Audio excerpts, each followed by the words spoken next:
the chateau into which my valet had ventured to make forcible entrance, rather than permit me, in my desperately wounded condition, to pass a night in the open air, was one of those piles of commingled bloom and grandeur which have so long frowned among the Apennines.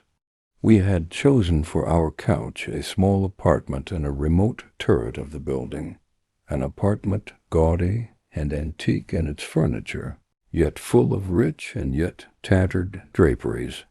I bade my servant close the heavy shutters, light the tall candelabrum by the bed, and throw open the curtains of black velvet drapery.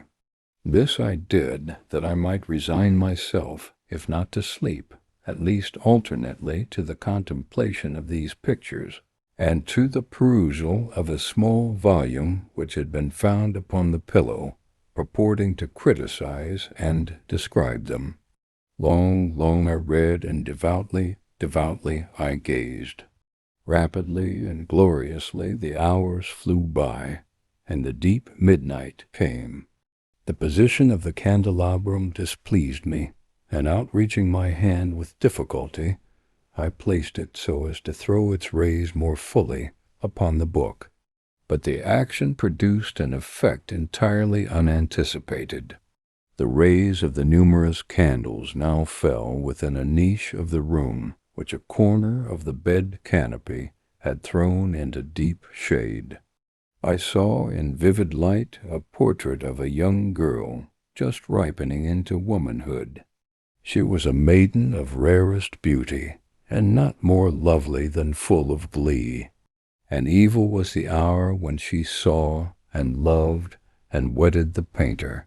He passionate, studious, austere, and having already a bride in his art, she a maiden of rarest beauty, and not more lovely than full of glee, all light and smiles, and frolicsome as the young fawn, loving and cherishing all things, hating only the art which was her rival.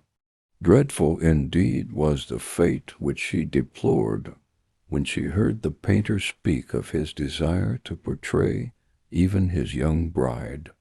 But she was humble and obedient, and sat meekly for many weeks in the dark, high turret chamber.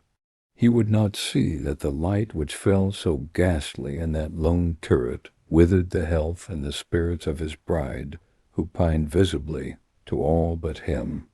Yet she smiled on and still on, uncomplainingly, because she saw that the painter took a fervid pleasure in his task, and labored day and night to depict her who so loved him, yet who grew daily more dispirited and weak.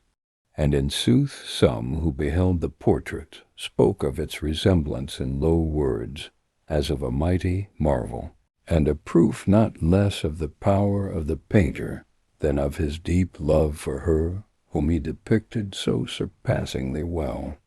But at length, as the labor drew nearer to its conclusion, there were admitted none into the turret. For the painter had grown wild with the ardor of his work, and turned his eyes from the canvas rarely, even to regard the countenance of his wife. And he would not see that the tints which he spread upon the canvas were drawn from the cheeks of her who sat beside him. And when many weeks had passed, and but little remained to do, save one brush stroke upon the mouth and one tint upon the eye, the spirit of the lady again flickered up as the flame within the socket of the lamp. And then the brush was given, and then the tint was placed. And for one moment the painter stood entranced before the work which he had wrought. But in the next, while he yet gazed, he grew tremulous and very pallid, and aghast, and crying with a loud voice, "This is indeed life itself," turned suddenly to regard his beloved. She was dead,